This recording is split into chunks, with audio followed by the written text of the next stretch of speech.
Everyone, thank you for joining us today at AICT's Asia's second roundtable, presented alongside our partner, the Department of Science and Technology, Advanced Science Technology Institute, and of course, Whitebox Research. So before we start, we'd like to express our concern to our friends in the Philippines with the severe tropical storm. So I hope you're all staying safe and dry. So building on our successful inaugural Jakarta Roundtable, the Manila Roundtable is part of a broader series of regional roundtable discussions convened by AISA, we are a nonprofit organization which aims to usher the next generation of AI safety talent in Asia through multi-stakeholder dialogues and scholar programs. So recently, the Philippines has emerged as a global leader in adopting generative AI among knowledge workers, according to some recent studies. So this dialogue will encompass leading AI policy and governance experts to talk about the technology and the regulatory challenges and opportunities faced by one of the fastest growing markets in AI adoption in Southeast Asia. So welcome, everybody. So, we'd like to say that this roundtable is a part of a series of roundtables that we'll do around the region. And our first stop before was Jakarta, and our next stop will be in Singapore. So please feel free to join us in our next roundtable as well. So without further ado, I would like to first introduce our first speaker, who would be presenting a short opening on the state of AI safety in the Philippines. So this we will welcome Kyle Reynoso, who's a program associate at Whitebox Research. And before we go to Kyle, we'd like to also introduce the moderator and panel guest speakers that we have presented on the screen today. So the panel discussion will be moderated by Alejandro Reyes, who's a scholar in residence at the Asia Society of the Hong Kong Center and an adjunct professor at the University of Hong Kong. And we have Leanne, who's the co-founder of AI Safety Asia, and she's also a fellow at the Center for AI and Digital Policy in Washington, and she's based in Mila at the moment. And secondly, we have Benjamin, who's the Vice President of the Policy and Safety Global Affairs leadership team of Mila, Quebec Artificial Intelligence Institute. And he's joining us from the part of the world. And of course, we have Elmer Peramo, who's a senior science research specialist from the Department of Science and Technology from the Philippines. So without further ado, I'll pass the time to Elmer now. Kyle now to present his findings. Awesome. All right, let me just share my screen. Cool. All right. Hello, everyone. So today I'll be talking about the state of AI safety in the Philippines and what that means for the country as a service economy in terms of risks and opportunities. So when we talk about AI risks, we refer to risks associated with the ability of AI models to grow in terms of performance and ability as more data and more compute are being used on them. And one of the ways this is felt in the Philippines is through a BPO sector, where a management consulting firm, Avasant, projects that over 300,000 BPO jobs can be lost in the next 5 years due to automation. And this is a direct effect of the capability of these large language models to complete some human tasks 10 times faster or cheaper. Tasks that would take humans somewhere between 0.5 to 2 hours to finish. However, they also identified that over 100,000 jobs can be potentially created in terms of the creation of data sets and the development of AI training algorithms. And we've seen indications of that in the Philippines, both in our outsourcing and freelancing industries, where we recorded an increased amount of employment and support of AI development in foreign companies. The flip side to this, however, is that we see a large potential for abuse in the informal sector, where these less structured arrangements lead to workers being overworked and underpaid relative to the initial contract. So in this respect, there are two challenges here. First, how can these outsourcing initiatives be regulated with proper oversight, since both the development and deployment are offshore? And second, how can these gains from AI be fully realized through Philippine businesses instead of outsourced industries? So in response to this, there have been nine AI bills filed in Congress aiming to regulate, both the spectrum of risks and propose different regulatory bodies. And notably, the Congress has passed this bill to address the Philippine education gap in tech skills. However, our assessment shows that out of these 9 bills, only 4 qualify as AI safety frameworks. And measuring this using the AI risk repository, we find that only House Bill 7913 addresses the widest scope of risks. And a common theme we see is that misinformation is the least addressed, only acknowledged by two bills, and not fully regulated. And we still see some gaps in terms of cybersecurity, data rights, and digital consent as a precondition to AI rights. However, taking a large-scale view of these four regulatory frameworks, we find a shared concern for socioeconomic and environmental risks. And this is driven by an awareness of the increased inequality that AI can cause, and also an economic and cultural devaluation that would happen in terms of human effort. And taking sort of a step back in the global view, we find there's a long way to go. And this is measured by the Global Index on Responsible AI, where we see that in all respects, the Philippines seems to be lagging behind, but non-state actors are leading the charge. These non-state actors are institutions from the private sector, research and academic institutions, and nonprofits and NGOs. And in terms of each one of their contributions, the research and academic institutes sort of flesh out what the future of AI means in education. The media shapes where public discourse can go in terms of risks with misinformation and automated manners, and the private sector in terms of funding initiatives that would reduce the bias and discrimination caused by deployed AI models. And yeah, lastly, nonprofits and NGOs that take a step back and look at the larger picture of where the industry is heading towards and what we can aspire to be. Now, I do also want to point out non-state actors that are collaborating globally that are inspired by three key things. This is, the need for wide-scale talent building in terms of AI regulations and technical guarantees, a strong and immediate need to have a regulatory body here in the Philippines, and this longer-term approach to mitigate potential abuse, strengthen data rights, and create like a more robust model evaluation framework. So to sum everything up, here are three key strengths and three opportunities in the Philippine landscape. So first, these strengths highlight the existing capability of filed bills to mitigate important near-term hazards, and they do indicate the creation of expert-led advisory bodies and draft a list of a bill of rights for AI. So this is in terms of data and privacy safeguard and the fairness and accuracy of deployed models. However, there are three key opportunities here. So first, the bills don't highlight AI in terms of its use of data and compute just yet. So we do advise that there's a differentiation in terms of frontier large models versus smaller shallow models. Second, and an important point, is to be able to shift support from job preservation, so job security and the existing jobs we have, to job creation, to maintain the competitiveness of the industry and help employees today upskill and enhance support for that. And third, we do advocate for this to develop expertise to address longer-term risks. So, this is in two respects. In the technical side, how do we make sure that the model internals provide safety and accuracy guarantees? And from the governance side, how do we balance R&D initiatives of companies with safety concerns and prevent race conditions? So yeah, I'm sort of setting this scene for the roundtable here and wrapping up. Thank you, Kyle. Right. Yes. So let me now pass time to Alejandro here to kickstart our panel discussion. So just to note that if you have any questions, feel free to pop it in the chat, and then we'll have a Q&A session after the panel discussion to address all the questions. So thank you, and with this, I'll pass the time to Alejandro. Yes, thanks very much, everybody, for joining us this morning here in Manila.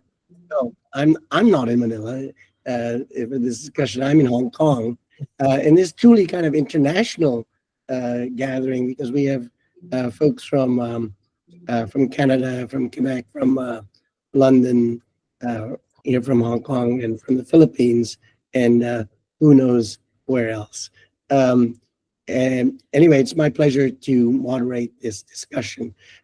Actually, I'm going to go a little bit off piste from the plan, because I'm wondering if I can ask Kyle a question, if you don't mind, Kyle.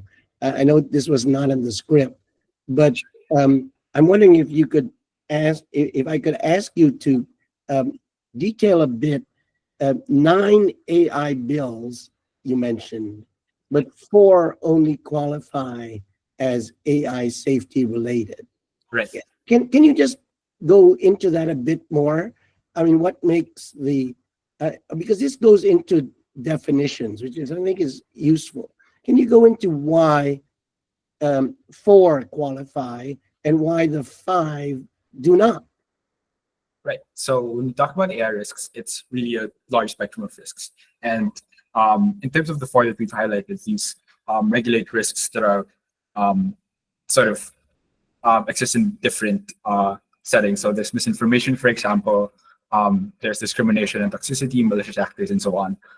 However, the 5 that we removed were very specific on just one particular risk. So they don't really specify like this larger ecosystem of things that might go wrong. So some things that we removed or excluded from the list were laws that are just aiming to regulate deepfakes, which are covered by other laws, or laws that just focus on job loss without recognizing, for example, that job loss is caused by AI and there has to be some like recognition of the other risks. And so these 4 bills that we highlighted are sort of just the frameworks, or they set the larger scene of the other issues that come up. Great, thank you very much. That's very useful. Now, what I like about the narrative that you laid out is this idea that we're not just talking about job preservation, but we're also talking about the opportunities to create jobs. So from my perspective as a kind of novice in all of this, I've been more focused just in my own mind about job preservation, not least my own, but thinking about job creation is a really very interesting way to approach it. Now, if I might start with Leanne, having heard the research and the narrative that was laid out by Kyle so well, what are your own reactions to the points that he made, particularly looking at the strengths of the situation in the Philippines and the opportunities that also exist? Thank you. Yeah, wow. I'm starting strong with my first speaking moment here in this roundtable. Okay, so maybe let me provide the spectrum of what's really the case in the Philippines now, right? And this is coming from a context of a position that I delivered in the Congress last March on behalf of the AMBIT, a network that I founded a year ago. I can share the position to the audience right now, but I will focus on the second point of the position. So there are 3 things in that document. Number 1 is proposing a 2024 to 2026 playbook for the high-level advisory board on AI governance of the Philippines as a response to the urgency in the establishment of guidelines for responsible use of AI. Second is the immediate action on AI and labor. And then third, on the national AI strategy. So I'll focus on the second point, the immediate action on AI and labor. The Philippines is the world's second largest service provider. Second. But AI threatens to reduce our country's $300 billion market share if we fail to act. So according to a study in 2018 by Oxford Economics and Cisco, we stand to lose 1.1 million jobs to AI by 2028. So to ensure that our advancements in AI do not result into exacerbation of existing socioeconomic disparities and inequalities, or worse, human labor rights violation with the AMBIT, on behalf of the AMBIT, we note that at the moment, House Bill 9448 concerns only tenured employees. So policies should not only protect tenured employees, but also extend those in the gig economy and in the informal sector who are increasingly vulnerable to job displacement caused by AI. So that gig economy and informal sector is what actually Kyle was presenting to us on his right, the second slide, or the deck right after the title, right? And workers displaced due to AI are likely to seek gig economy and informal work for job transition. Monchito Ibrahim of the National Innovation Council mentioned in a Washington Post expose that microtasking cannot be our future.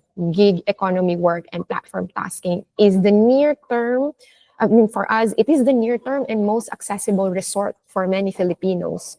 When this is the case, from the ambit, we urge that instead of taking that line of work as a taboo and avenue for exploiting our nation by big tech players overseas, we just have to make the job dignified and ensure its workers are protected by law. So that's the kind of bottom human resource workforce on AI, right? Now let me talk about the upper one. So on the upper tier, I'm already like a broken record, emphasizing capacity building, especially for global souths or global majority nations in terms of AI and especially AI governance workforce. So I really encourage to incubate the impressive junior local talents who are attempting marks at the global level. So New Talents Development Scheme is a facilitative policy that countries like Philippines should be pursuing. Now, where are we on this, right? And I will use a specific position, and the metrics that I will present is salaries. So this is use case salaries of an AI governance lead where a Southeast Asian is eligible, where a Filipino is eligible. So for a work trial for a job candidate, AI governance lead position to a nonprofit based in UK and US where remote work is allowed. Mind you, this is work trial for a job candidacy. The salary is $26 per hour. In contrast to a job offer, a net pay per month for a full-time job to one of the big four consulting firms with a base in Southeast Asia, let's say in a 40-hour work week, the net pay is $650 per month for a full-time job. So that is what? $5.2 per hour. In contrast to $26 per hour work trial. So this is not AI annotators or data workers under obvious labor exploitation. This is AI governance lead. If $5.2 per hour is the bar for the future of work to begin with, for a human-centric, human-governed AI, that's bleak. So where am I going with this? In a metaphor of carrot and sticks, let's consider the carrots more. I think that's a better way for the Philippines to pursue incentives for the domain to thrive and function meaningfully and effectively. So we start with the human, right? The workforce, the human resources, and I think that should be the focus of facilitative policies to begin with. Right. Can I follow up on that?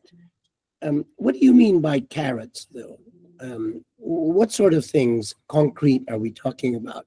That would be just different from regular compensation that you talked about, right? And that differential is kind of disheartening.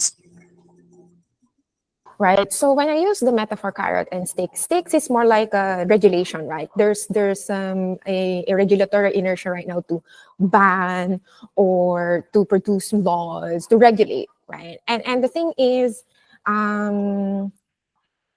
that's need to go, but it will take time and it will take high competencies and it would take rigorous alignment locally, meaning at the global level, and also what works contextually for specific nations and their domestic circumstances. So when I say carrot, like facilitative policies, for instance, form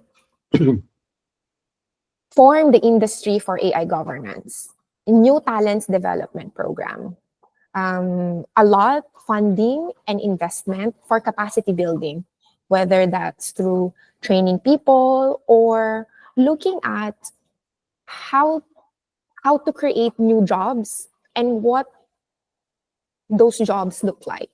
And we don't have to look at very far considering the topic the reason why we are gathered here today, let's look at AI governance itself. Let's look at AI safety itself, because that is a nascent field that is in need of human resources.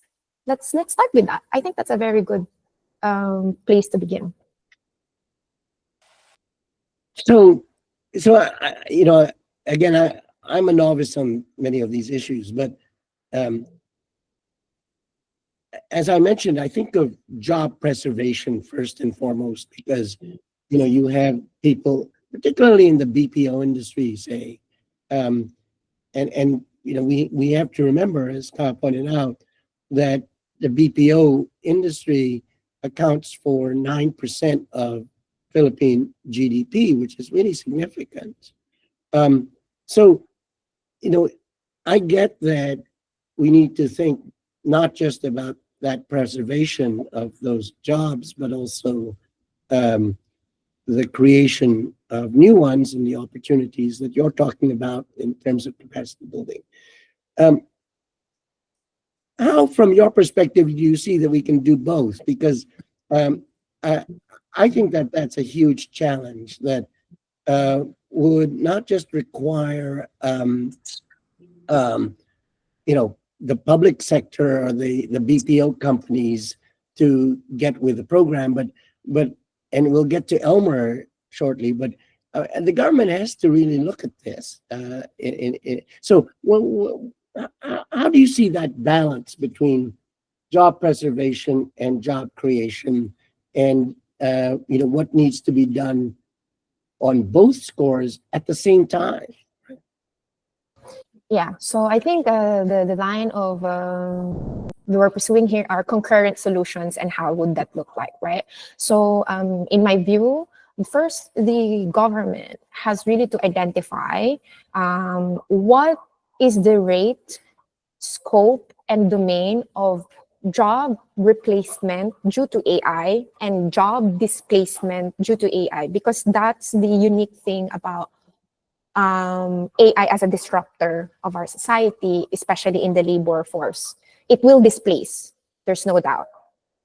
And we have to examine that. Now for the replacement, and maybe that where the job preservation falls, then upskilling. But we have to determine at what rate should that particular workforce upskilling, and when are they ready enough again to take on, to apply their upskilled talents into a job that will pay and provide salaries or employment, right? That will result to actual labor output.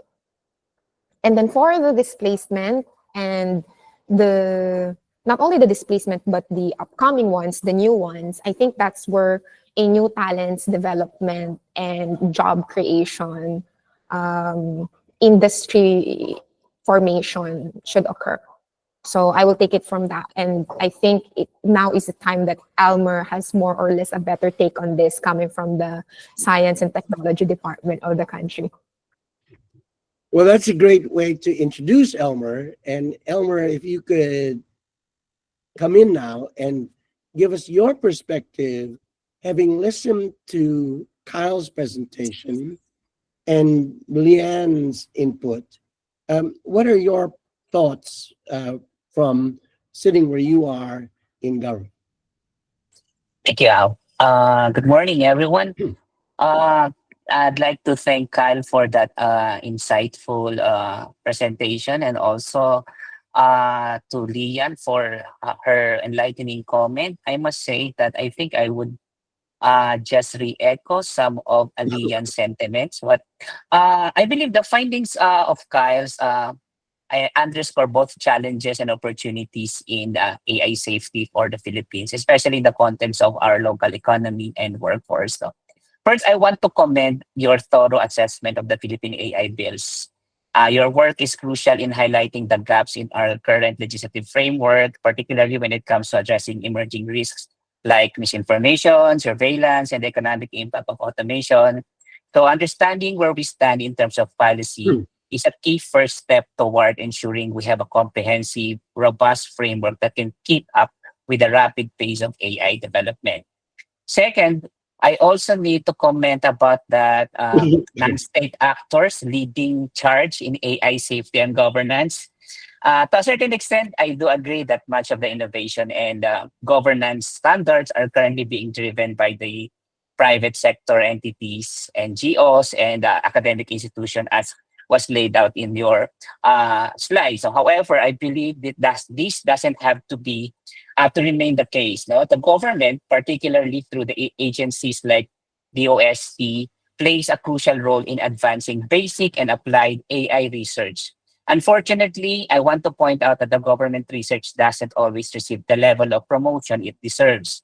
But I'm optimistic that in the coming years, AI research funding will increase. And with that, we need to incentivize scientists and researchers in the government sector to stay and contribute to the national projects rather than moving to the private sector. Another challenge we face is that much of the private sector's AI development is heavily reliant on technologies provided by the powerful big tech companies. While their contributions are significant, it's equally important for the Philippines to have homegrown innovations that emerge from our own research institutions. In fact, in the UST, we're conducting basic and applied research that has the potential to be translated into marketable products and services. And it is my belief that the UST should lead the charge in this area. We need to make sure that innovations developed within government-funded research projects are promoted more widely and eventually integrated into the marketplace. This not only strengthens our local AI ecosystem, but also ensures that AI technologies are aligned with our national priorities and values. So to truly take advantage of this, initiatives like for example, the projects that I've been handling nowadays, so like ASTI Alam, this is a project funded by the OST that develops AI models and computer vision projects that uses satellite images for various use cases. The projects demonstrate how AI can be harnessed for local needs, such as smart agriculture, disaster response, and creating new avenues for AI job growth. Additionally, I also manage the Itanong project that aims to develop a natural language interface. No?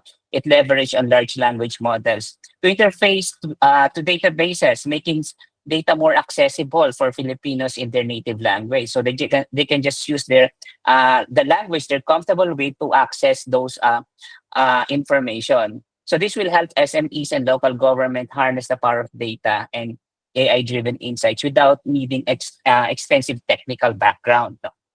Third, this is I think the topic that's been commented by Lian and also presented by Kyle. No? I'd like to touch on this job preservation to job creation. So it's clear that automation and AI will disrupt sectors like the BPO industry, where I think 300,000 jobs are at risk. However, as report highlights, there's also a potential of 100,000 new jobs in areas like training algorithms and data curation. So this means that while automation will transform work, we have the real opportunity to create higher order AI jobs that capitalize on our existing strengths in remote work and outsourced services.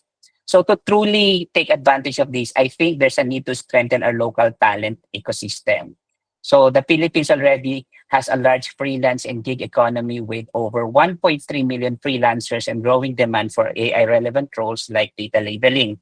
So to amplify this, we must foster AI expertise, not just in the metro areas, but across the regions.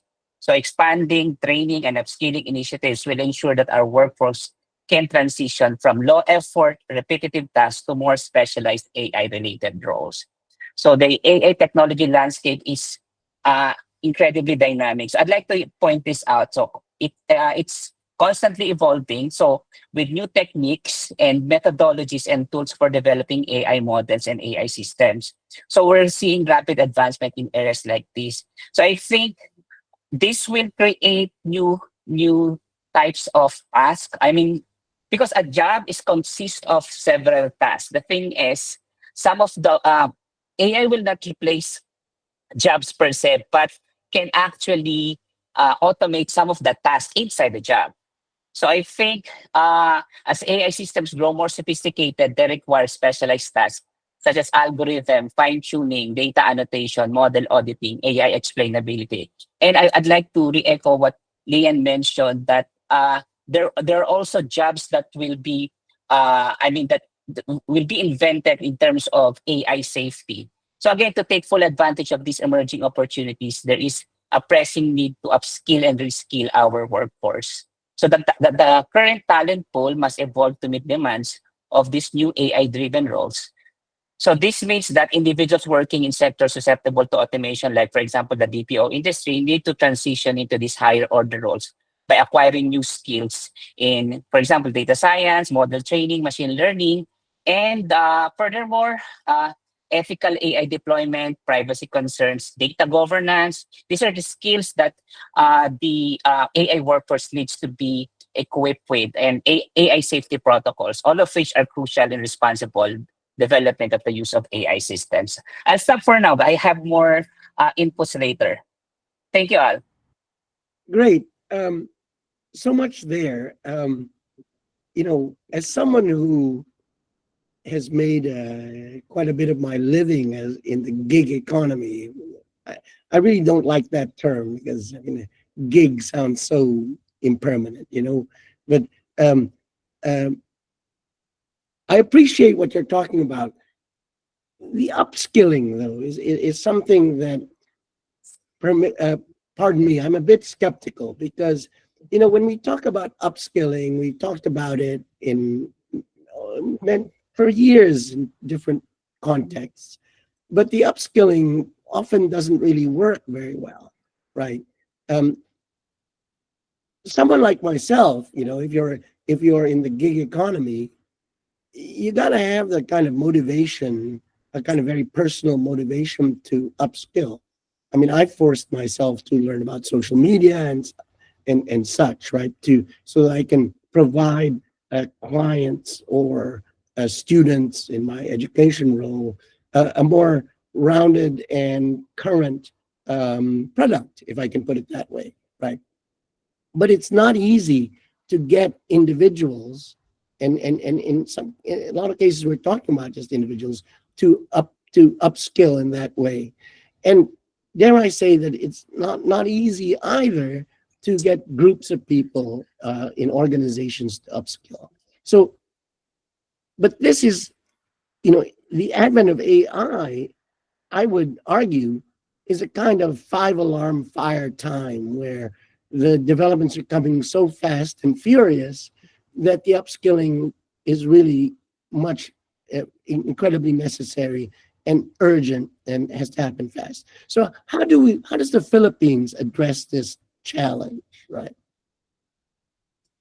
Yeah, with that, actually, the DOST has started the capacity building since I think 2016. They have started capacitating researchers and scientists. They have this program that's for Project Sparta, where they open it for everyone. They can take data science courses there for free. And I think there should be a collaboration. That's just like what the OST did. They collaborate with NGO, private organizations like the associations of analytics and AI Association of the Philippines. And so the government and private sector must collaborate to create upskilling programs and certifications to enable workers to smoothly transition into these roles. No, by building a strong pipeline of talent equipped to handle complexities of the modern AI systems, which cuts across several industries. Al, no, I understand what you're saying, that you need some motivation because uh, uh, sometimes it's really it's not, we will be forced to upskill because of the current technological or the labor market would really necessitate for us to upskill. But the thing with AI, it cuts across several industries. So there's a lot of choices that probably that you're in terms of your passion or your interest. No? So I think uh, this building strong pipeline of talent equipped to handle complexities of the modern AI system, this can mitigate the disruptive effects of AI. But at the same time, through this upskilling effort, we will also be somehow be a leader, for example, in AI services within the region. If and I think there's been an initiative with regards to this skills framework. I think BPI and TESTA has started working on this. They call it the Philippine Skills Framework. No, in doing this, we can ensure that economic benefits of AI are distributed equitably across different sectors and regions of the country. So yeah, the upskilling, we have already in the UST, we have already started the training or capacitating, and we will still continue since since I mentioned that AI is very dynamic. Sometimes it would require new techniques, no techniques that we haven't really that we're not yet familiar with at this point. So that's it, Al. Now, does does the Philippines have that skills base though? In other words, for us to, for the Philippines, sorry, my Filipino self comes up and I use the third person. I'm actually Canadian and I live in Hong Kong, but for the Philippines to really develop these new skills and create these new opportunities, do we have that knowledge base that's necessary? Or is it something that we need to go look regionally or globally in order to develop? I mean, how do we actually do it, right? Actually, we have that knowledge base because of there's a lot of massively online content and courses on the internet. Like, for example, a lot of universities from the US are giving their lectures for free. Filipinos should take advantage of those. Like, for example, in my case, I learned a lot from lectures from watching lectures from Stanford in terms of the technical technical rigor of AI. I just watch a lot of Stanford videos, and so I think it's you can find a lot of those. It's really up to the the interest of the person, and we really need to really encourage Filipinos to actually upskill their. Or there's this. I think this is still true from an saying from Adrian that those who don't choose AI will not replace jobs, but those people who use AI will replace those who don't. So Right. something like that, yeah. I note a comment on the chat where someone talks about upskilling needs the privilege of time and energy, which are all achieved with enough income. That I can tell you as a gig economy worker is certainly important. If I can again focus on your role in government or your perspective in government. Let's look at the legislation, the governance that is still required to create a framework for what we're talking about. My own sense, straddling the politics and the bureaucracy, is that for us to get the legislation necessary, you often need a political champion. You need someone, the political masters are in charge, particularly in a democracy like the Philippines that operates, in a kind of with the legislative agenda and all of that sort of thing in terms of government in power, pursue certain policies. Do we have that kind of knowledge base, if I can put it that way? Is there the political will today to pursue these issues? Do we have legislative champions, in other words, who are willing to push forward and and get these AI safety issues and address them, right? I'd like to think that way. I think some of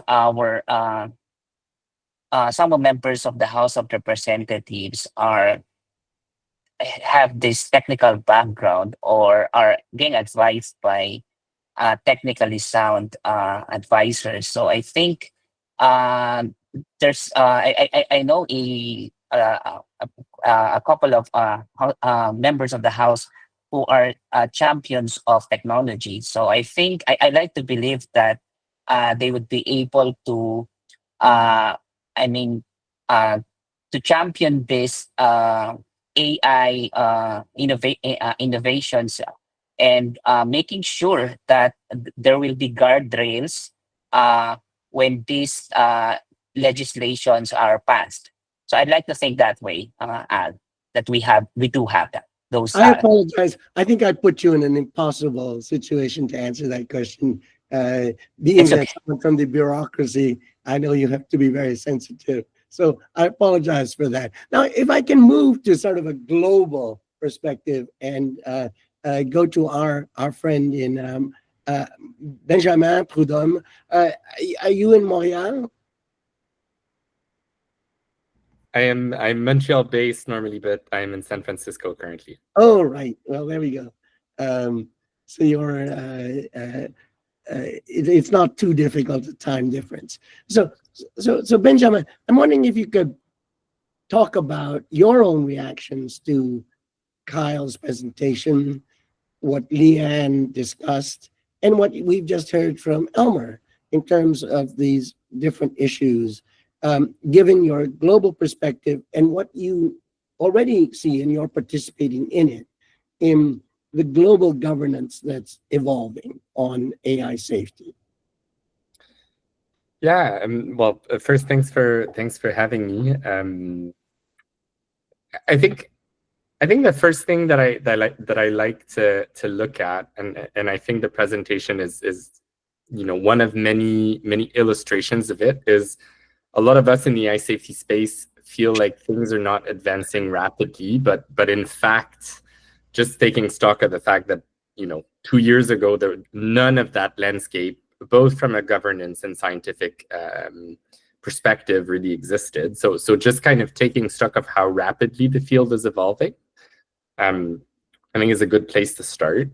From a scientific standpoint, one of the things so I'm at Mila, the Quebec Artificial Intelligence Institute, and my colleague, Professor Yashua Benjo, was appointed to chair the first international scientific report on the safety of advanced AI.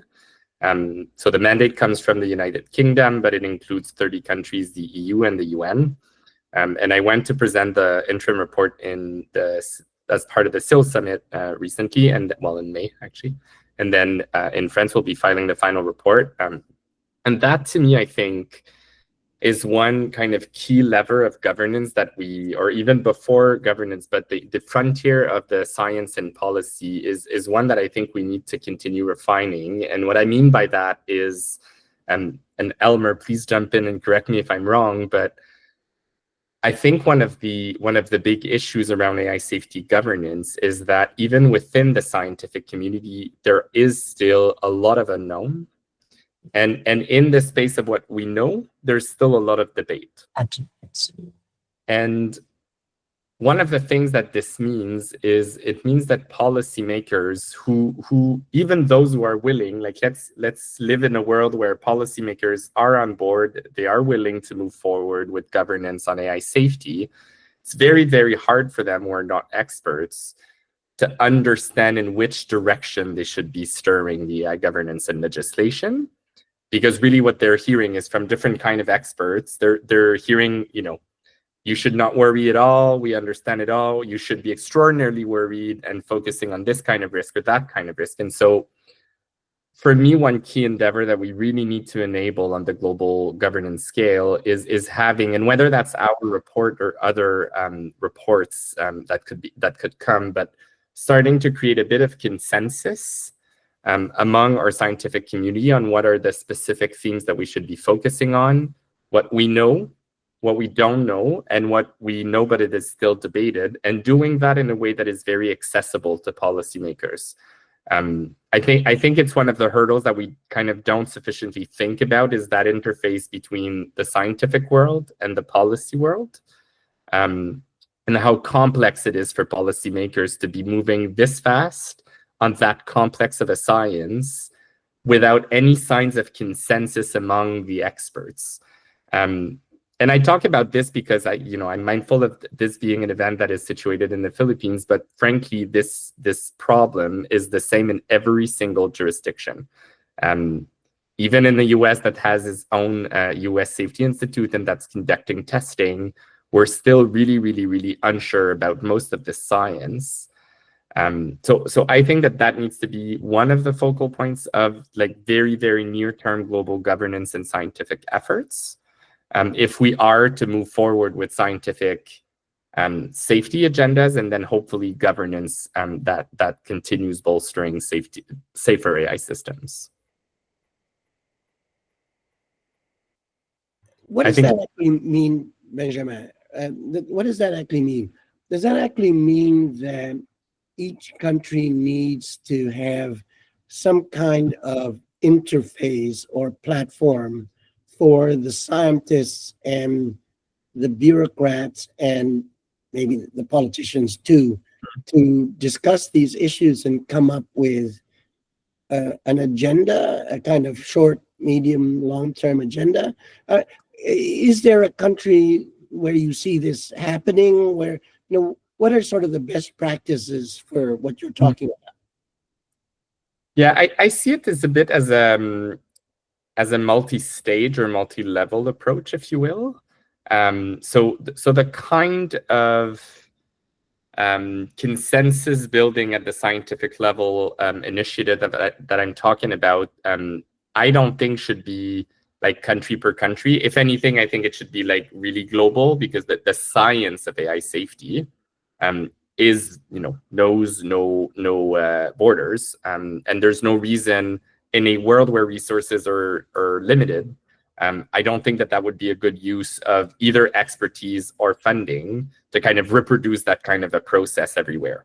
So I see that kind of a consensus report being ideally at the UN level, or at least at in large multilateral settings. What I do see happening at the very least regionally, and probably ideally within countries, is taking that kind of a consensus and scientific approach, but contextualizing it. And so what I mean by that is, let's take a specific example. Our report talks about the risks of misinformation, persuasion by AI systems, etc.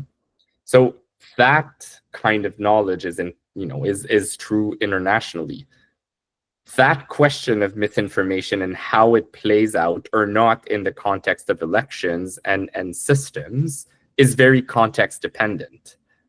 Misinformation and different kind of disinformation and persuasion might play very differently in the Philippines context than it does in Canada. The ways in which the Filipino government wants to respond to this this threat or this risk might also be contextual. The methods that it has to respond to it will also be context dependent, and so on and so forth. And so what I think that each country should be giving itself, or at the very least each region, is a bit of a workforce, if you will, or a bunch of scientists, a bunch of experts that are there to support and answer questions of policymakers as they try to navigate that landscape. So not so much like the foundational research, but really, or science, but really bodies that can support contextualized action for different countries and different languages with different contexts. The job transition is not going to be the same in the Philippines that it will be in the US. And I think that our infrastructure needs to account for that. If I might just be a bit of devil's advocate here. I mean, you talk about the need for sort of the global level, or at least the regional level. But to be honest, I mean, we could be waiting till the cows go home for a real kind of effective global agenda. And Southeast Asia, again, I'm a great believer in ASEAN, but I'm not going to stay up late with the lights on for something to come out from ASEAN, right? So what you're talking about is sort of the national efforts will be probably the best, the contextual efforts that each country can make. But then don't we end up with a kind of spaghetti bowl of agenda plans and ideas that in this particular area, I would agree with you that it makes more sense to have a regional or certainly a global framework to work towards that, right? But again, to invoke my friend Anu Bradford, we live in a world of three digital empires, the US, Europe, and the China empire, and they're all motivated. These digital empires are motivated by different things. The US, the market, Europe, values, China to a large extent, control and surveillance. I mean, that's a key part of it. And there are very few places where these digital empires come together, collide. So the international and the multilateral or the regional is sometimes a bit of a dream that we may be difficult to get to. Sorry, I that's just my immediate thought again, coming from a novice. This is how I would react to what you said. No, I think there's a lot of truth in what you said. And to me, the key here, so maybe to reiterate, I was speaking specifically on consensus building scientific exercises, right? Like informing policymakers with some sort of accessible scientific consensus. That to me is one of the key things that we can achieve at the international level. And it brings me to the answer that I was going to offer to your very, very on point question. I don't think we're going to resolve everything at the global level. I don't even think we're going to resolve most things at the global level. I do think some of the things can be resolved at the global level. And generally speaking, in governance of AI and governance more generally, I'm from a diplomatic background and an AI background. You always want to think about what is the right forum for the right question.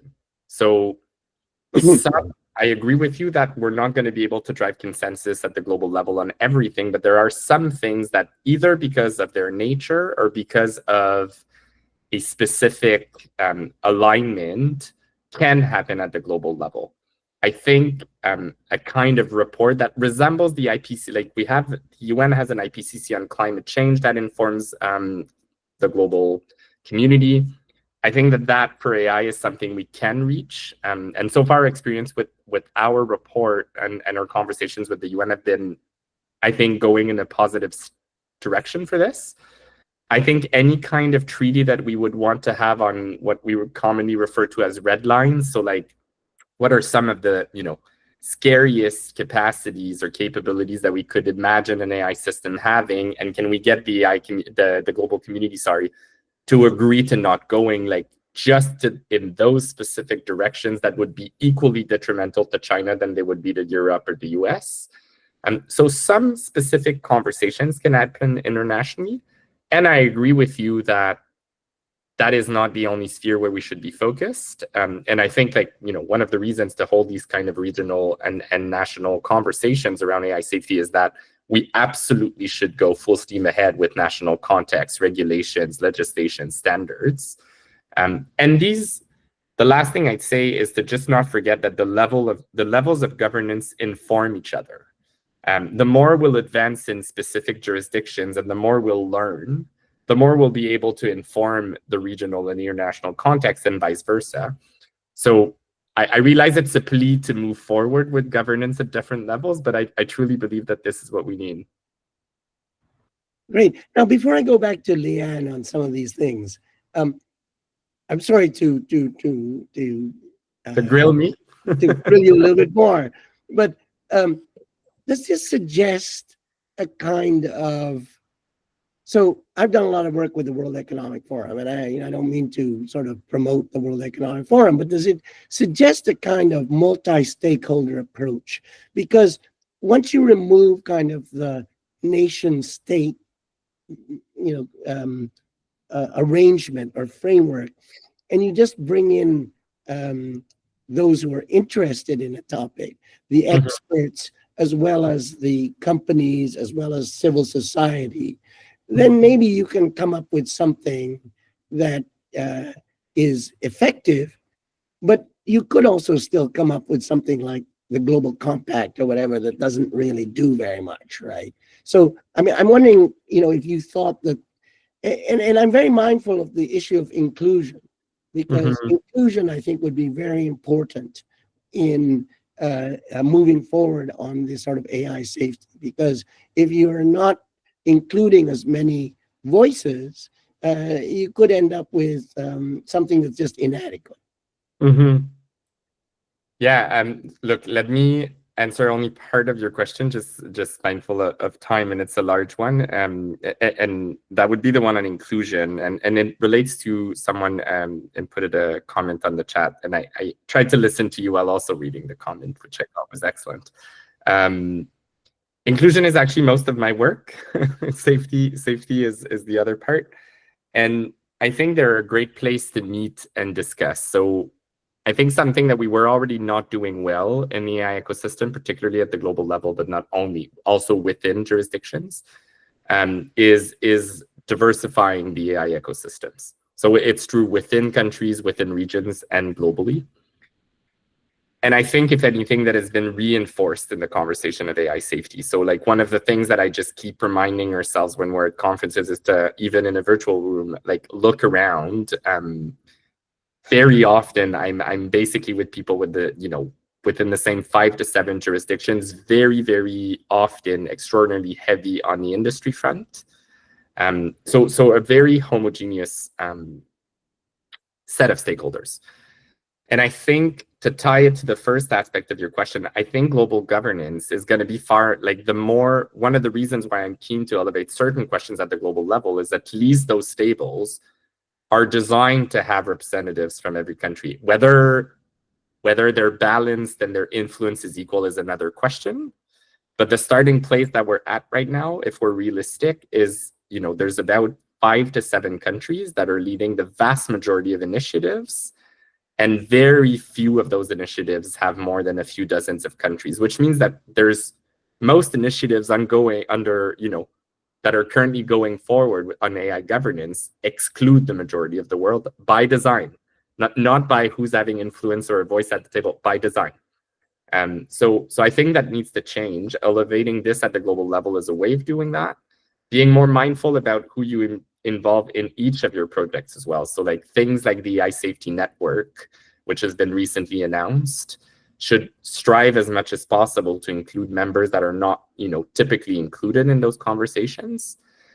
And there's a few reasons to do that. There's of course geopolitical and social justice reasons.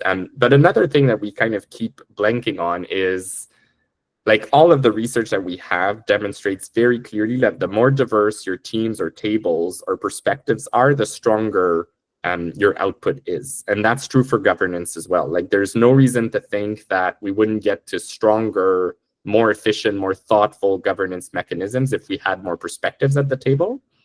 The question of languages out of in itself is a big one. How the fact that the core language of most of the AI explosion of the last 2 years is English, and what that means for most of the world is something that we should be looking at very carefully, but we're not really looking at it because the people driving the conversation are speaking their own language. So there's all sorts of questions. The more you globalize that conversation, I think the more interesting or widening it's going to get for AI safety, and I think that's exciting. Fantastic. Now, before I get to comments and questions from the audience, if I can go back to Leanne. Leanne, we've gone a bit of a distance since you made your comments, and I'm wondering if you might react to some of the things you've heard and bring it back to the Philippine context or the regional context, indeed, that you're very familiar with. Right. I think I'll start my point with going back to the phrase that the real problem of humanity, I forgot who to add about it. I think it's a guy with a W as a surname, attributions given, but when he said that the real problem of humanity really is Paleolithic emotions, medieval institutions, and godlike problems. And connecting it to what Benjamin has said, it's medieval institutions, right? So there's really need a reimagining of institutions for godlike problems. Like, for instance, AI is somewhat catalyzing, but at the same time, it's just kind of slapping in front of our faces that, hey, we have put these endemic problems of humanity under the carpet enough, and now it's going back at us.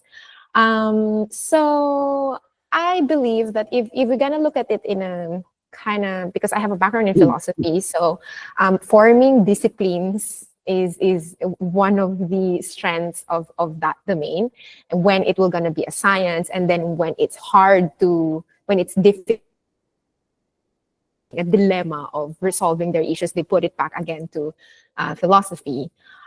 This is a governance question at large.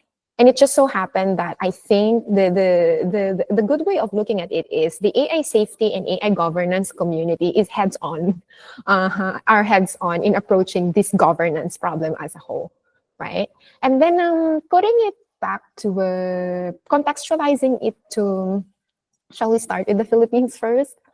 Okay, so I would begin by saying that those who are already in positions of power right now should listen to the legitimate experts and make sure that these experts have enough multidisciplinarity and diverse school of thought, as how Benjamin was mentioning it a while ago, right? Because again, and I wish that the adjudication for this kind of deliberation start with kind of a disclaimer first, that number one, there are known unknowns in AI safety, much more governance of safe AI. And the governance part requires some agility, a velocity never seen before. The risks of commercial exploitation or unknown technological dangers have led many jurisdictions to seek legal response before measurable harm occurs. And I think the last phrase is key here. And I think that's the second point, that a disclaimer should be given. This is an attempt to less play catch up. So, for instance, in contrast to another global catastrophic use case, COVID-19 pandemic, it shocked all of us because the institutions are barely there, not ready, not barely there, all right? So I would start by saying, give this kind of people with the competence to do it and diverse school of thought and I would say bandwidth, really, a room to think, act, and build consensus, and seek global alignment, something that is aligned globally but is also contextualized in the case of the Philippines, because again, there's a borderless nature of this issue, and internationally coordinated response is necessary. And then I will go straight to the rooms for improvement in the Philippines, right? This is going to be hard hitting, but I'll take the tabs. So I've mentioned better adjudication. Closed doors discussion hurt democratic participation. I believe that's a mistake. Countries leading this domain have committed already. And then on the other hand, too much democracy, the assembly becomes oversaturated, or it waters down agenda because there are too many cases brought to the table. It feels more like there's no agenda or key priorities at all. So case one for the Philippines, an influential public service institution here in the country lodged an open comment for responsible AI. Some stakeholders submitted recommendations despite learning the actual scenario of a very tight turnover period. 10 working days. Just the context, the Federal Registry of US requires 60 days for open comment process, all right?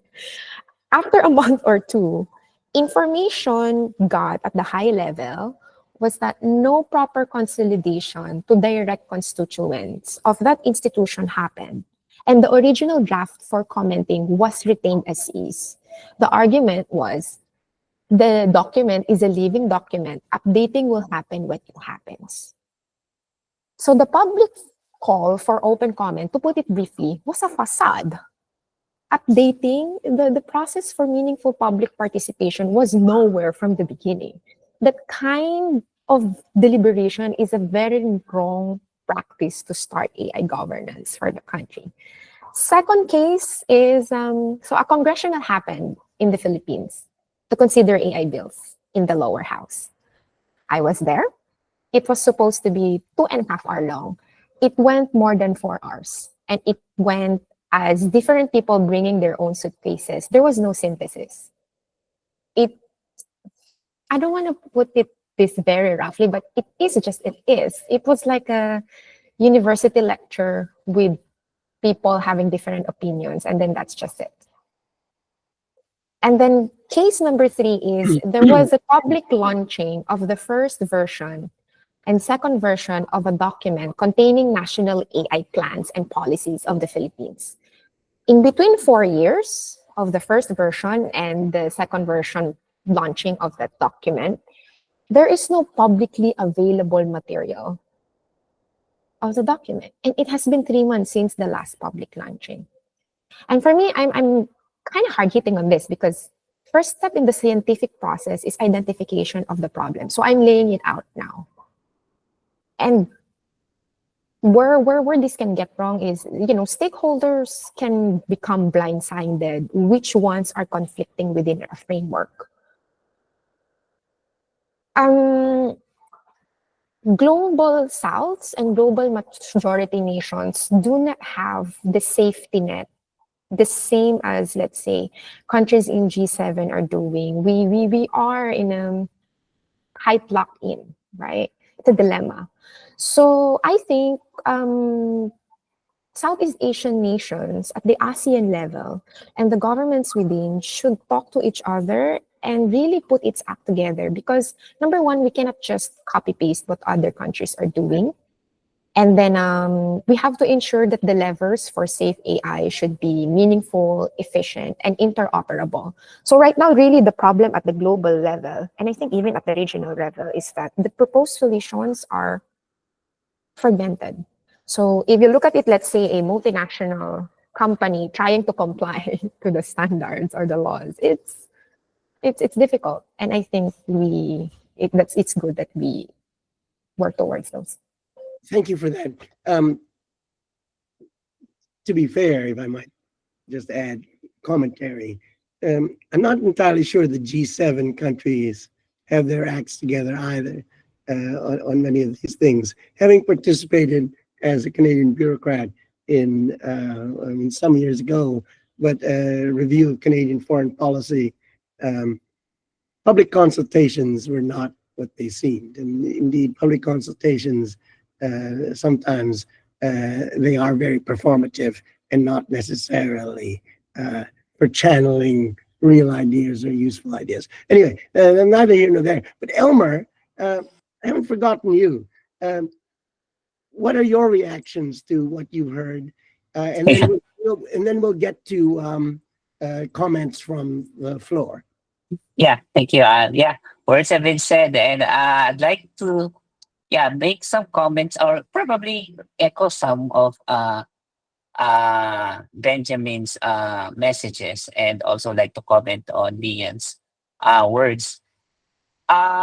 In terms of, let's say, I mean, like I actually read the Jakarta Roundtable and AI safety, and what my key takeaway was the emphasis on the inclusive AI governance. No?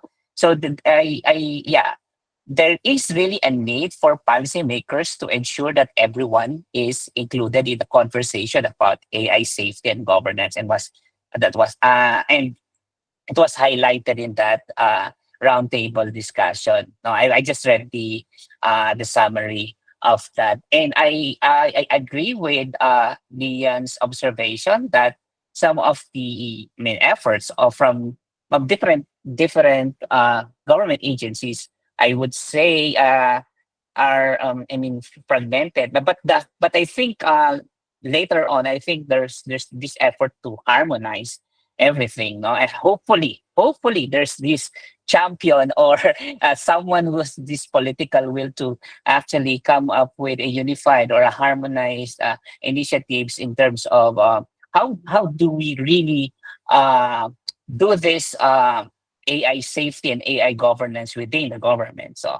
I think this is equally important for the Philippines. So I'd like to just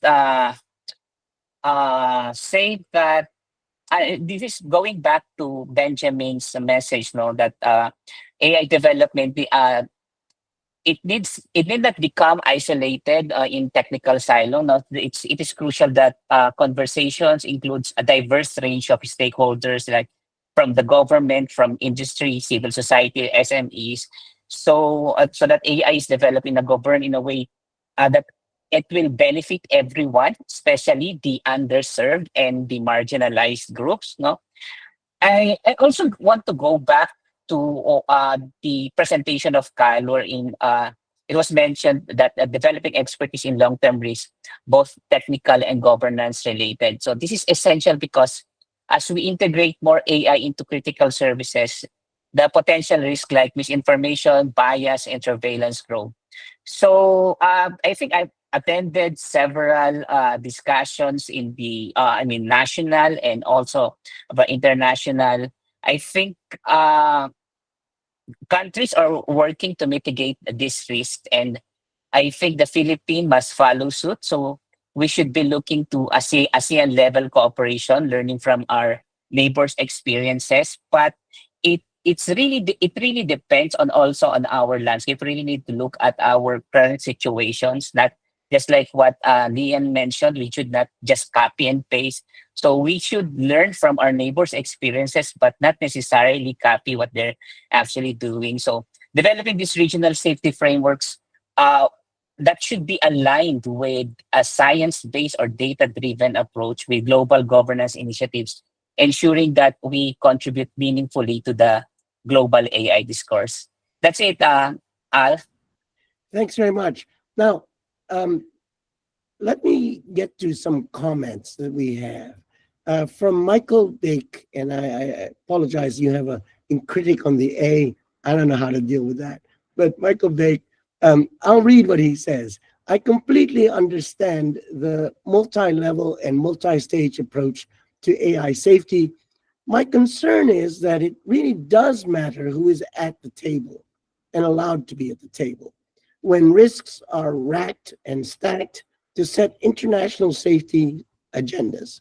Because if you are not at the table, you're not at the table, and the agenda gets set by those with resources to show up. And that means in big tech, Western think tanks, and NGOs, etc. And he goes on. Take, for example, the UK AI Summit a year ago. Michael did an analysis of the attendees to this exclusive club that was convened by the UK. And if you remove government representatives, I estimated only 8.3% of participants came from the global south. That skyrocketed to around 12% if you included countries such as India, Indonesia, Rwanda, etc. And nearly 2/3 of all participants were from the US and the UK. And if we are looking at safety and impacts, the fact that human rights groups and journalism organizations were not represented at all. So I'm wondering if I can put that to the panelists, but just start with you, Benjamin, in the chart, because of course you've talked already about inclusion. Yeah, I mean, I kind of, fully agree with the comments, so I don't have that much to say. I think maybe the only thing I'd add, or a perspective I suggest is helpful, is really, and I've done that in my previous point, but always kind of emphasize, to be clear, I think for just out of like equity and social justice perspectives, that should suffice to having everybody or more people at the table, but to emphasize the efficiency and the depth of conversations, including kind of safety solutions and better understanding of risk that we get by diversifying the conversation. So another way of saying this is, I think it's sad in a way that we have to make the case for inclusion, but there is a case to be made for inclusion. Is something that I like reminding ourselves, and a great example for that is like multilingual approaches to AI safety actually reveal quite a lot of quite a lot of promising research avenues around like testing and evaluations. But for that, you need to have the multilingual folks at the table. And that's just one of the very, very many examples in which you can make a case that diversifying the conversation makes the conversation far more effective. Elmer or Leanne, did you want to comment on that? I can jump in. Yeah, I agree with some of the cents, because this is a very large, huge, multi-cent thought. But yeah, again, I'm part engineer, so and this is subject to recommendations and even to challenge the thought. But I would respond to this. Again, we go back to meaningful process for public participation, for deliberative process to begin with, because that's also another area that needs significant improvement, right? Our takes on deliberative processes. And for me, I would go for the mechanisms for meaningful public participation, because if we begin with that, then we can align what's deliberative process look like, what node and what level. Because I will challenge this sentiment. I don't think a local journalist should be at the highest level, at the global level, because they are also considering very high stakes at that. So for me, if there are concurrent and multiple levels of how to get into the table, what kind of table, what's the scope of the table, I think that's a route. And again, that's a governance. That's a call for innovation in governance, a way to put it. Yeah. Well, maybe if that local journalist is a Nobel Peace Prize winner, who knows? There's a question from Annabelle Cholrun, I guess. Let me read. Many scientists from different countries have signed some consensus, such as the Venice Consensus. I'm curious about what will such cooperation look like in Asia, any emerging opportunities of bilateral cooperation among Asian countries such as the Philippines, Singapore, China, and AI governments, and what are the research priorities of AI safety in the Philippines? I just heard about the gig economy, job replacement, other issues. Are these the most core issues or urgent issues in AI governance? It seems that in North America, the UK, more research seems to be more concerned about the future risks of frontier AI. So, Leanne, I think you already sort of started to reply to that. Maybe you'll quickly, briefly talk a bit of your reply, and maybe Elmer, if you had some thoughts. Yeah. I won't go far. AI Safety Asia, that's one of our core objectives, the very mission and vision of the organization, is really to uplift, to put forward Asian perspectives, and to, in a way, have a seat on the table at the global AI governance level, right? AI Safety Asia is focusing on Southeast Asia, within and to Southeast Asia, as a pilot priority for the organization. This convening is an example of our beta on how the deliberative process should look like, and to identify the risks. So other attendees know that there's a question asked in the registration: what are the most concerning risks for you and you think is the most imminent and most important for the Philippines. It's also the same query that was asked to the Jakarta Roundtable, and the same design or pattern will happen for the other city stops that will follow after this. So that's our way of doing it. You will hear from AI Safety Asia once there is an official convening and concrete answer to this question. But definitely people who have the means and doing their best to come up with something that is thoughtfully considered and meaningfully impactful, as said, is brewing. Great. Elmer, as someone in government, well, have we talked about the priorities from your perspective? Have we covered anything do we need to cover any other priorities right now?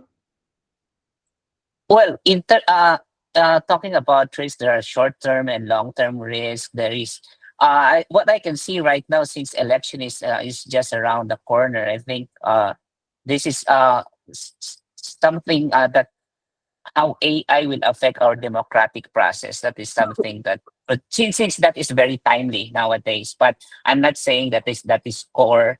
That is really a concern. But if I'm gonna, let's say, rank the most the most important risk that the government should tackle, I think the issue about job displacement or job replacement, and another thing is about education. I think that's the most important thing. How I mean the perception of Filipinos in terms of AI, because whether we like it or not, AI has already been very pervasive since 10 or 5 years ago. So I think the perception of Filipinos in terms of AI adoption is a concern, and I think there needs to be education. I mean, the Filipinos needs to be educated. I mean, basic education, so that they would know what they're dealing with. Right. Now, I'm mindful we have only a couple of minutes before I have to hand it back, but there are a couple more comments here that I'm just going to read out.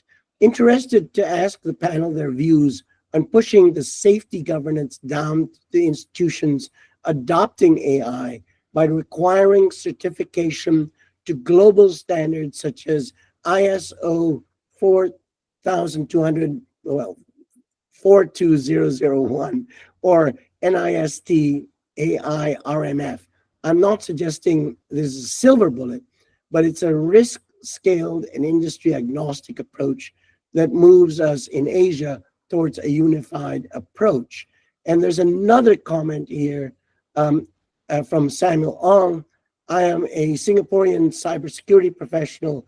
I understand that we are discussing this issue from many different angles, but when should the cybersecurity of AI systems be at the table?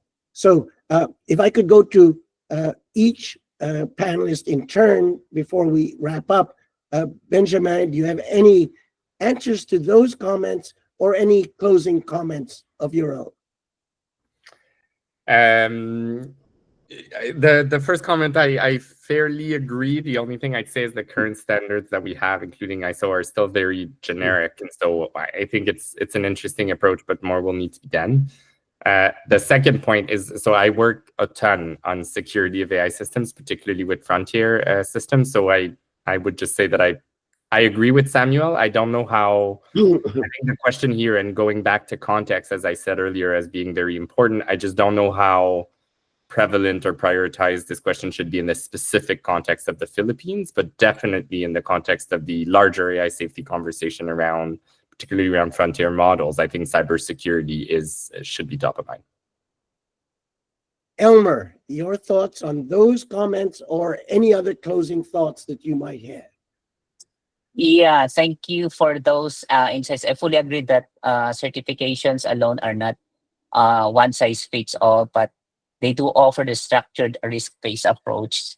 And I think one of the key strengths of using global standards is that they provide a consistent framework for evaluating and managing risk. But uh, I I think still, education is still key. So this is where I see uh, I mean a well, certification helps lay the foundational layer. I think continuous education and upskilling, particularly around AI ethics and safety practices, is very paramount. No, so we can just certify and stop there. I think it should learning should be continuous. AI systems and risk evolve, and should our governance frameworks, it should also align with those changes. So in that sense, I think there should be uh,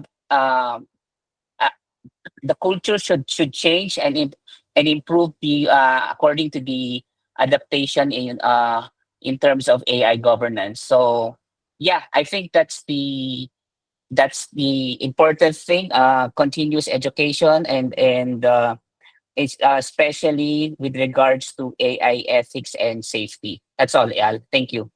Great. Now, Leanne, your closing thoughts, either in comment or any other closing thoughts.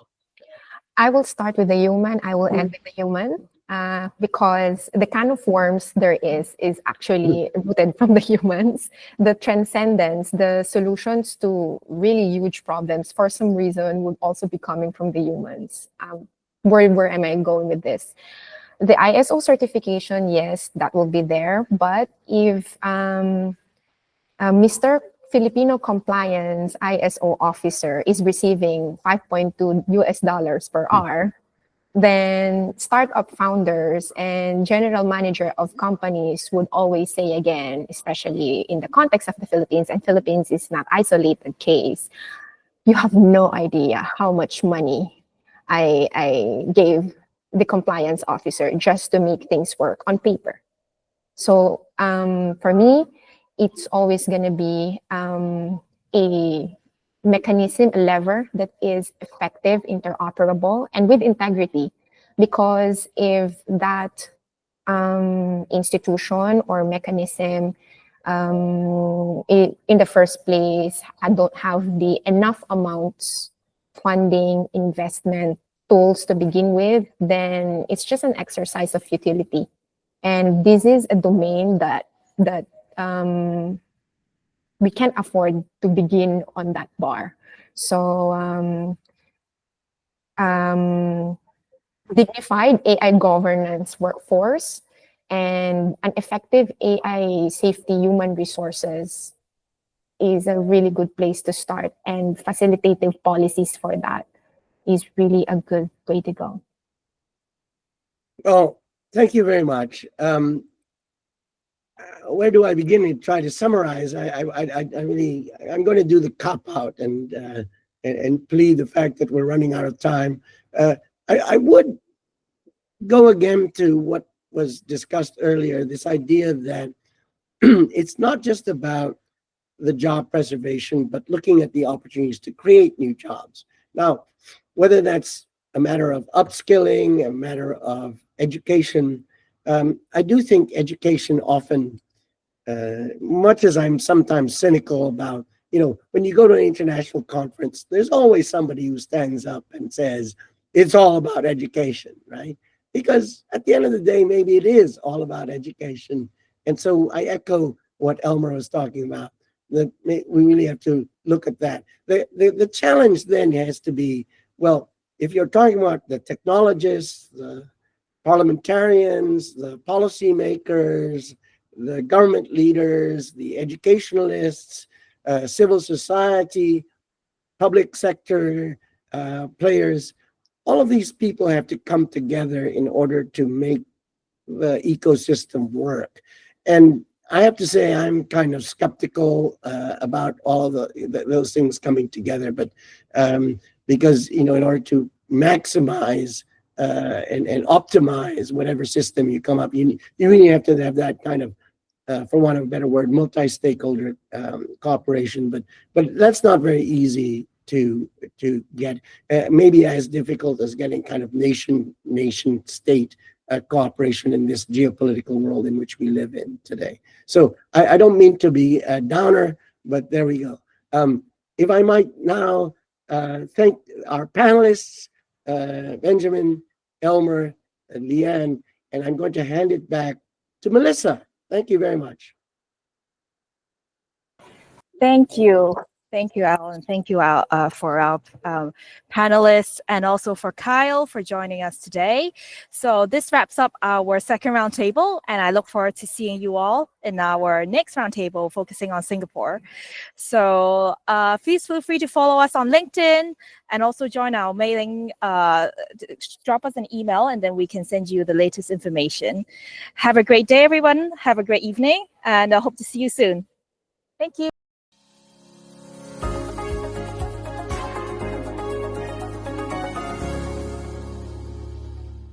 To Mila, Quebec Artificial Intelligence Institute Vice President Benjamin Prud'homme, co-founder of AISA and Center for AI and Digital Policy Fellow, Lyantoniette, Chua, Department of Science and Technology, Advanced Science and Technology Institute Director, Dr. Franz A. De Leon.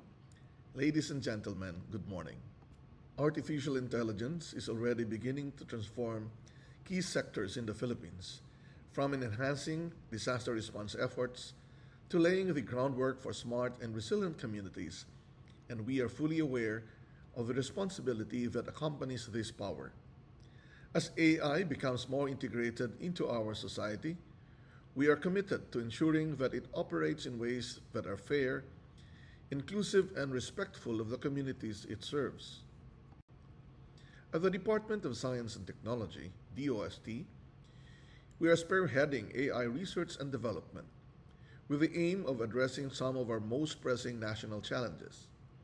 A key part of our strategy is to democratize access to cutting-edge AI technologies, ensuring that these powerful tools are not confined to a select few, but are available to a wide range of stakeholders, from government agencies and academic institutions to local communities and industries.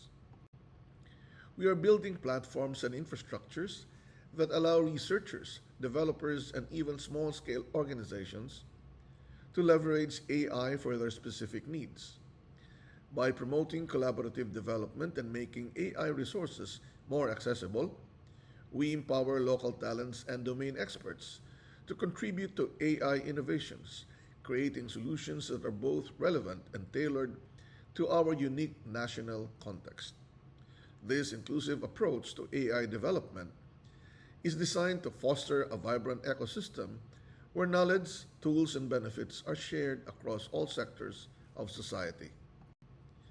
One area where AI is making a difference is in disaster response. When natural calamities such as typhoons strike, AI systems analyze satellite images to identify affected areas, allowing us to prioritize and direct relief efforts more efficiently. These AI tools capture a comprehensive picture of the situation on the ground, including remote and less accessible regions that might otherwise be overlooked.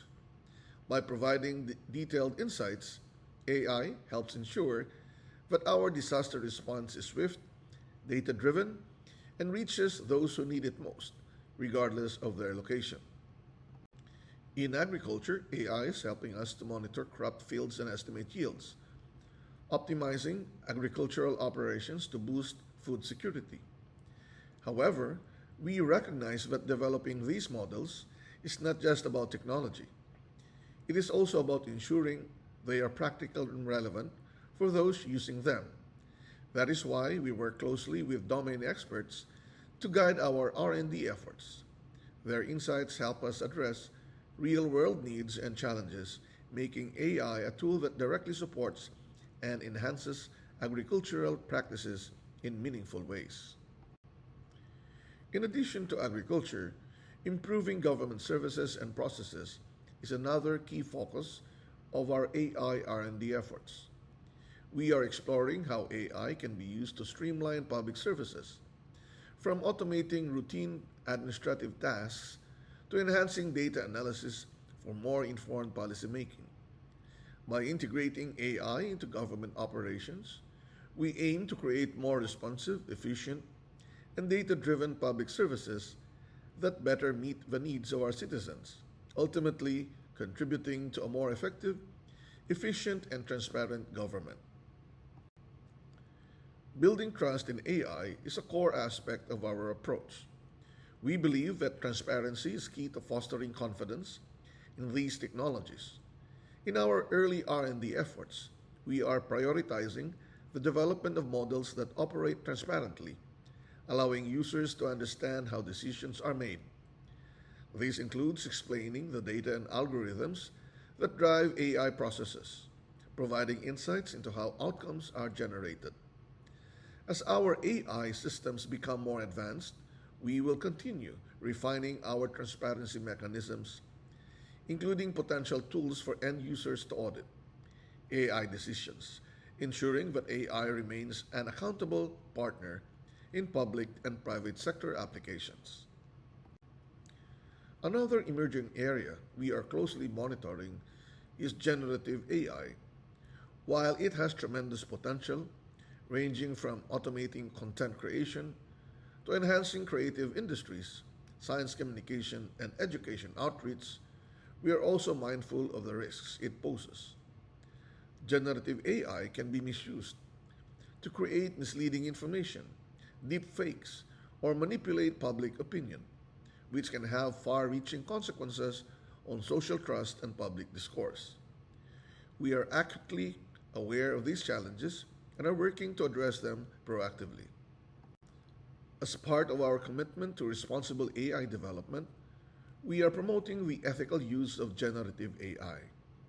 This includes fostering best practices around transparency, accountability, and the clear labeling of AI-generated content.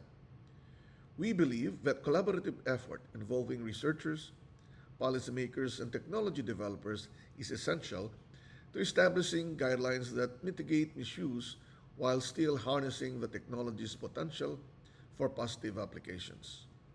Our focus is on building awareness, advocating for responsible usage, and ensuring that generative AI enhances rather than undermines societal well-being. While we continue to navigate the complexities of AI safety, we are guided by our core values of service, commitment, innovation, ethics, nurturance, collaboration, and excellence, or as we call it, science. We believe in providing solutions that address the country's emerging needs with integrity and a deep sense of responsibility. Through active partnerships with experts, policymakers, and local communities, we aim to foster a culture of ethical AI development that nurtures scientific talent and drives technological advancement. By embracing these values, we aspire to shape a future where AI not only fuels innovation, but also contributes to national and regional development. These efforts underscore our commitment to ensuring that AI is a force for positive change. It is not just about what AI can do, it is about how we guide its development to create a more equitable and inclusive future. As we continue this journey, we look forward to working with partners across the ASEAN region to promote safe and responsible AI that serves all our communities. Thank you very much, and a fruitful day to you all.